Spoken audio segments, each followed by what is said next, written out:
feeling of powerlessness is something that human beings cannot endure very well. And if you feel powerless for very long, something's going to warp inside of you psychologically. You're going to turn inward. You're going to become resentful. You're going to become angry. You're going to have pools of anger, developing inside of you deeper and deeper and deeper. And you're not going to have control over yourself. So power is the first sense of control is over yourself, over your emotions, so that you're not always reacting and getting angry, so that you have a little bit of detachment. So when it comes to those situations where you need to move or influence people like your children, your spouse, your colleagues, your boss, you're able to step back a half step, a full step, couple steps, and think and go, what is it that will actually move that person in the direction that I want? How can I actually influence them effectively so they don't hate me, so they don't resent me, so that they actually do what is in my interest without maybe even realizing it, or that the interests align in some way? So that is power for me, right? It begins with yourself. It begins with a sense of detachment from the events happening to you. And it's the ability to strategize and think in each situation in life. This is a move that will gain me a little degree of control over events. You can never, ever have complete control. Life happens, things happen, pandemics happen, black swans happen. You can't control everything, right? But that little bit of margin of control is enough to kind of help you glide through life a little bit more smoothly. When I think of power, I think what you said is a perfect definition of it. The ability, one's ability to control or influence another's behavior, maybe including even their own. You have the personal power, you have relational power, like who in the dynamic might have more influence over the other between husband and wife or partner. And maybe there's political power, the ability to influence others, the ability to write laws, implement laws socially. And what I find, the people that I get to talk to are always looking for power of themselves and how they're going to improve their life. And where I teach is communication and the power of words. And this is why I really like, there's a number of the laws that you have out that are specific to communication, like using less words in particular. How do you find that communication and power intersect? They're obviously completely intertwined. So, but communication has to be strategic. Okay, and that's the problem that a lot of people have in this world. They think if they just talk, if they just say, this is what I want, this is what I need, please come and help me, that's communicating. All you're communicating is your insecurity and your needs. True communication is effective. It's strategic. Other people are naturally resistant to helping you or to aligning themselves with your interest. Everybody has their own problems. In the world today, we're all stressed. We're all working too hard. We never have enough time, right? So you talk to me about what you want. Okay, I'm kind of half listening, but you're kind of irritating me because you're just spewing things from your side, right? True communication is what I was saying before. You take that step back and you put yourself in the other person's shoes, right? You get out of your own head because you're so self-involved that you don't realize that your words are just landing nowhere. You get out of your head and you go, I'm dealing with another person. They are not me. They have their own problems, their own wishes, their own issues right now in the present, right? What is that? What is it that is going on in their head, in their world? Sometimes you have to do some research. Sometimes maybe you know them well enough. Maybe you don't know them at all, but you have to figure that out. It's a puzzle. Once you figure out their side, not your side, what they want, what they need, now you have some power to craft what you say to actually influence them, to appeal to their self-interest, which is one of the laws of power, one of the most powerful laws of all, right? So if I say something and I'm trying to influence, I'm trying to move them like on a chessboard in my direction, right? If I say something that appeals to their self-interest while it's also helping me, their eyes will light up. All those defenses that they have will start to go down. So communication is absolutely worthless unless it's strategic.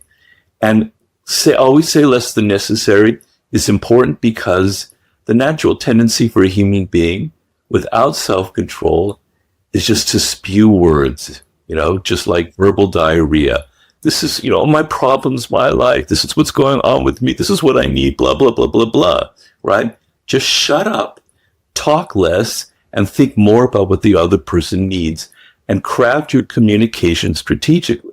I wrote a book recently, and it's hard not to, I can't imagine writing a book and not having pieces of yourself in it. When you were writing this book, what was coming up for you in your own life? Are you just studying these elements of influence and control and power? Is it something that you are writing to yourself or for other people? Where did that come up for you? Well, it came from two things. First of all, a very deep desire to help people in this world. My books, I think very, very deeply. I'm working on my 8th book now, so Power isn't my only book. But I think very, very deeply of my audience, right? It's a form of communication, to get back to that, right? And I want to help people. I want to help people deal with their problems in a real way, not just to satisfy my own ego. So I have to think about how my words can actually be absorbed into your daily life. So that's one side. The other side is the book came from a lot of pain, right? So I entered life like most people, kind of naive, kind of innocent. I wasn't a good player naturally, necessarily at power, right? I made mistakes. I talked too much, probably. I outshone the master, right? On and on and on. I could go through a laundry list of the things that I violated. And I didn't realize that the world is political. I thought when you enter the work world, what matters is having results, is getting things done, is doing things well. But no, I had many, many, many painful experiences, particularly working in the film world. But as I've said in many interviews, I've had 50 different jobs in my life, more than 50, in all different aspects. In every little possible avenue of life, I've had a job. And I suffered deeply. And I suffered deeply from the sense of people are so political. Their egos are involved in everything. You can see their egos as they walk past you, right? I would notice in the office that there was these hierarchies. I worked for a while at the magazine Rolling Stone. And there were these hierarchies. There was the boss, and you could just see this massive ego walking back and forth. Then there were all the other smaller little people working right under him and their egos. And there was little me in the corner as a copy editor, little tiny, tiny little ego. But that's what mattered. That's what made things run, was how well you impressed him, how you talked to the boss, in this case, Jan Wenner. And I thought, this is silly, but this is the real world. And you have to take the real world seriously. You have to succeed in the real world. So the book came from deep pools of pain from my own mistakes and from a deep desire to help other people, because I feel it's the source of a lot of depression and misery in life. You say something or you do something thinking that you're on the right track, it's going to help you, and the next thing you know, you're fired or you're demoted. You don't know why. I felt, I see people around me having these problems. So those are the two strands of the book: a deep desire to help people and a realization that the world is political, full of egos, and that mistakes are very costly and painful, and I made plenty of them. Yeah, well, you're not alone. We've all made a lot of mistakes.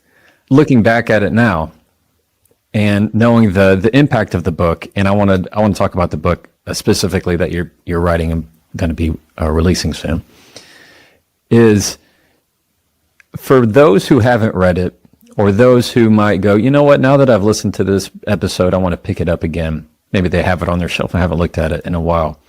How do you find, and especially being the one that wrote it, that this topic can also be very healing? I get a lot of emails from people that, it's helped them, it's turned their life around, or they've started a business because of the book. Of course, it's anecdotal, so I'm sure there's a lot of stories out there of people who've been hurt, who've been on the other side of the manipulation. I understand that. But what's healing and liberating is to finally have that little light turned on inside of your brain that this is how the world works. I didn't realize that. I thought what mattered was just being myself. I thought that I could just do my job, say the things that I like, dress the way that I like to dress, just be myself, and it was enough. And no, I'm suffering from it. And just seeing that little switch go on in your brain that no, the game is different. It's played differently. There are rules to this game. You can't just come in and play poker and just do whatever you want. There are rules for poker. There are rules for chess. You don't know the rules. You're just playing terribly and you're suffering. And just that little bit of switch inside going, maybe I'm entering this game. Maybe I'm from the wrong angle. Maybe I'm being too selfish, egotistical. I'm too self-absorbed. And I'm not thinking enough about the players in this game. That little switch of your perspective of how you look at it can be deeply healing and enlightening because it's not natural to us. As I said, it wasn't natural to me. So I think in that sense, that's what has helped a lot of people who, like myself, enter the work world a little bit innocent and a little bit on the naive side. This episode was brought to you by Cozy Earth. One of the reasons I love Cozy Earth is because their products are just that dang good. When it comes to anything that I want to wear that is soft and comfortable, I'm talking hoodies, sweatshirts, sweatpants, which I am wearing a lot of right now that in Texas it is less than 60 degrees, which means it's freezing here. From our bed sheets to our bath towels to everything that is quality product, that's Cozy Earth. And I love talking about them because I use their stuff all the time. Go to cozyearth.com/Jefferson, use the code Jefferson and get 40% off. cozyearth.com/Jefferson, get the code Jefferson for up to 40% off. If you're looking for anything in the holidays, you need to go check out Cozy Earth. You will not be disappointed and you will find something that you go, oh, I need this and I need to get it for somebody else, but I definitely need it for myself. And now back to the episode. How can you tell if somebody is trying to manipulate you? Well, sometimes if people are clever, you're not going to realize it. Like if people are really good at the manipulation game, if they know the 48 laws of power, if they know how to seduce you, how to wrap their words and make you seem like they're just wonderful, and that they're out for your best interest. If they're really good at it, you won't realize it until it's too late. And so in my book, I think my last book, The Laws of Human Nature, what I tell people is you need to identify these people before they enter your life or before you start listening to them.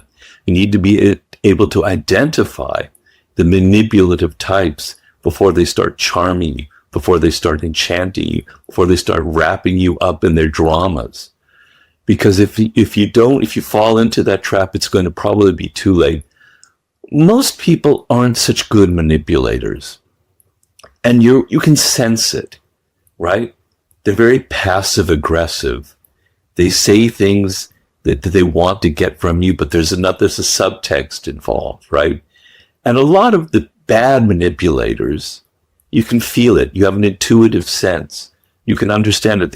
There's something in their body language, something in how they speak. It doesn't seem sincere.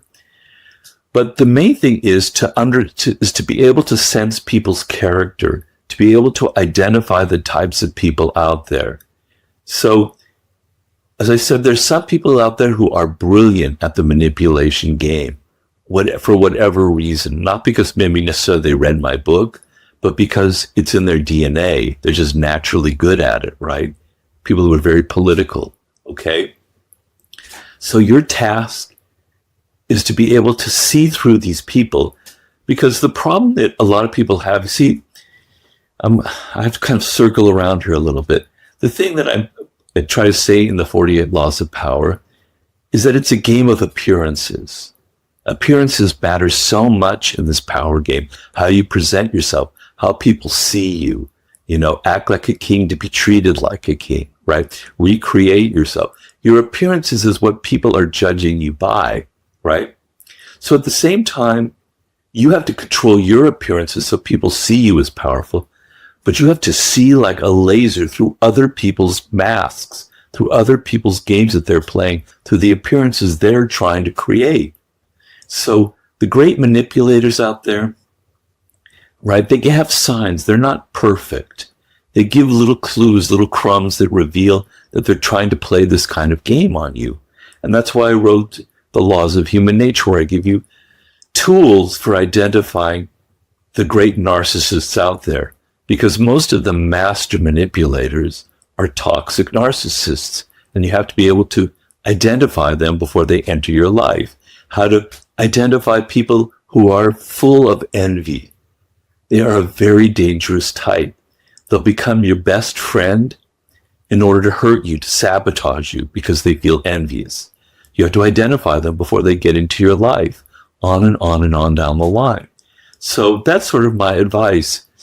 There's no simple answer how to identify a manipulator. It's in their character, it's in their body language, it's the little signs that they give out, and you have to be able to see through people's masks and not always take appearances for reality. The people who would read this book and let's say they've read it, they really understand it, they're putting it into practice, and there's somebody who wants to have, as we've defined, more power in their life, whether it's for good or whether it's for bad. And through that, they're going to be able to, as a verb, manipulate people for good or for bad to their purpose. Do you find that the people who read this book are doing it with ill intent or for good intent? Like I know you've heard, you have to have had a lot of feedback from this book over the last many years. Yeah. And I'm curious what you'd speak to that. Well, let me clear up one thing, though, that not all of the laws are about manipulation, right? Right. I mean, I guess it's how you define manipulation. But creating compelling spectacles, one of the laws, is, creating something that draws a lot of attention, right? Which is what a lot of life and social media involves. Now, you can say in some ways it's manipulation, but it's also just trying to please people, just trying to bring pleasure into the world, just trying to create a spectacle that attracts attention. I don't necessarily see every law in there about manipulation. But to get to your point, I've said this before, the people who are really, really nasty and evil at the game of power, and they're out there. I would say maybe 3 to 5% of the population would be like that. Maybe I'm overestimating the number. You don't really need a book like the 48 Laws of Power, right? They've been learning this from a very early age. They probably had troubled childhoods. I don't want to get too deep into the psychology of that, but they've been wounded in their childhood, right? And they learn from the age of 6 or 7 or 8. This is how you get people. This is how you string people along. This is how you get attention. This is how you be dramatic. This is what you say. This is how you get mommy and daddy to pay attention to me. This is how, you get the teacher to like me. They've learned this step by step at an early age. By the time they enter the work world in 22, they've been doing this in high school. They've been doing it at college or wherever. They're getting better and better at it. Then this book comes along, the 48 Laws of Power. Well, they don't need to read that. If they read it, it's just going to confirm the things that they've kind of intuitively understood. Now, I don't deny that there's going to be a percentage of people who read that book and go, wow, I can really be nasty in the world. I can really use this now and get a lot of power. And they are using it for bad purposes. I understand that, and I have to own up to that and not I'm not completely naive about how the book is used. But the vast percentage of people, and I know this from the emails I get hundreds, thousands, tens of thousands of them in the last 20 some years, probably hundreds of thousands in the end, are people who are like myself, who are naive, who didn't understand how the game is played, who entered the work world with all kinds of illusions that were bred into them because your parents don't tell you, your teachers, your parents, and your schools don't tell you that there are people out there who are manipulative, that the world can't be political, that everyone out there has egos. Nobody teaches you this. All of the books are so sweet and sugary, telling you self-help books, just cooperate. This is how to be a good human being. And you enter the work world and nobody prepared you for the slap that you have from people being so nasty and political and ego-ridden. Nobody taught me this. They glom onto the book like it's, water in the desert. Wow, he's teaching me something real. That's the majority of readers, I believe. I could be wrong. There's no science behind it. I don't have data. Anecdotal data, though, is sort of how I believe it. These are the readers that are attracted to the book.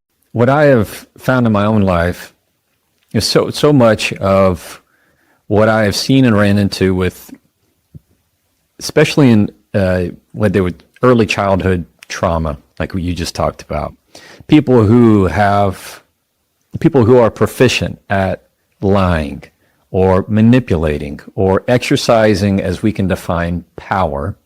It's because at that point in time in their life, there was an actual utility to it. They were able to get mom and dad to stop arguing. They were able to keep the family together. They were able to not get in trouble, to keep themselves from getting abused, or whatever it is.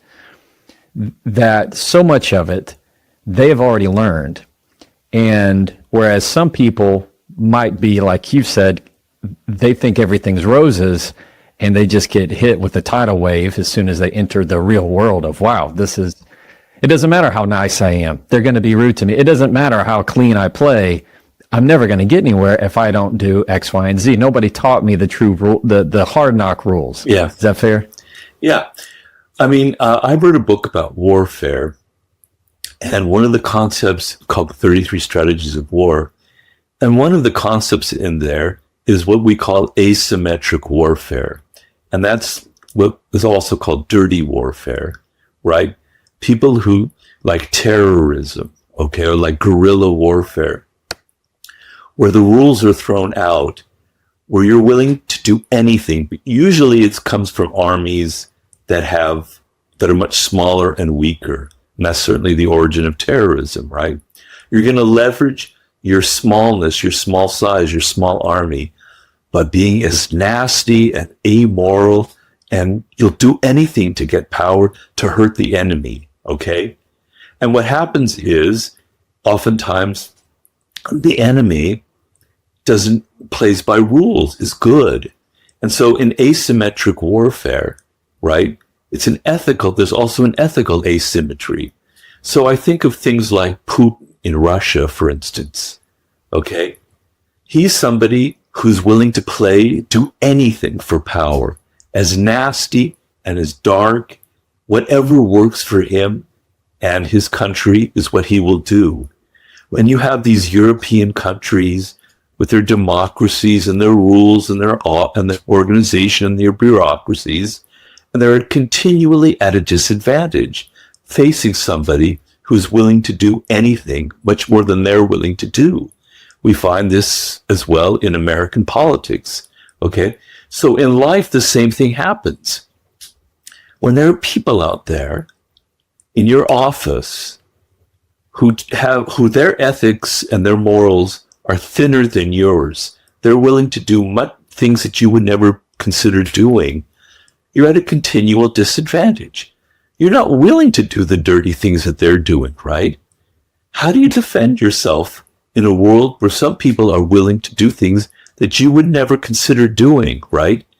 Well, you have to become strategic, and you have to understand that you don't have to be evil. You don't have to to lower yourself to their level. You don't have to play fire to hit fire with fire. You can do different things to upset them, to be strategic, to deter them from hurting you, etc. But the fact that there are asymmetries of it, there are people who are willing to do things that you're not willing to do, is the source of a lot of problems and pain in your life and suffering. And you're going to suffer throughout your life because of that. You know, those toxic narcissists, their gamut of what they're willing to do is like this, and yours is like this. And so, you know, you're constantly being hit by things, and you're not necessarily understanding because you're a good person. You don't necessarily register all the dark things that they're doing until it's too late. Before we keep going, I want to take a second to tell you about Monarch. The holidays are great, but they come with a lot. Travel, gifts, family gatherings. It's one of those times where money moves fast, and it helps to actually see where it's all going. If you want to keep your finances under control this holiday season, you need to be using Monarch. Rated by Wall Street Journal's best budgeting app of 2025, Monarch is the all-in-one personal finance tool that brings your entire financial life together in one clean interface on your laptop or your phone, wherever you are. And right now, just for my listeners, Monarch is offering 50% off your first year. That's 50% off. That's half. That's awesome. When you start using Monarch, I promise you, you're going to be surprised at just how simple it is to tie everything together and finally have a full picture. Wouldn't that be nice to see all of your spending, all of your investments, where it's all coming in from, how it's all going out? That's peace of mind. So don't let financial opportunities slip through the cracks this holiday season. Use code Jefferson at monarch.com in your browser for half off your first year. That's 50% off of your first year at monarch.com with the code Jefferson. And now back to the episode. I'd like to read a quote that hit home for me. Understand, people will constantly attack you in life. One of their main weapons will be to instill in you doubts about yourself, your worth, your abilities, your potential. That's in Transform Self-Love into Empathy. My question is, how do we build community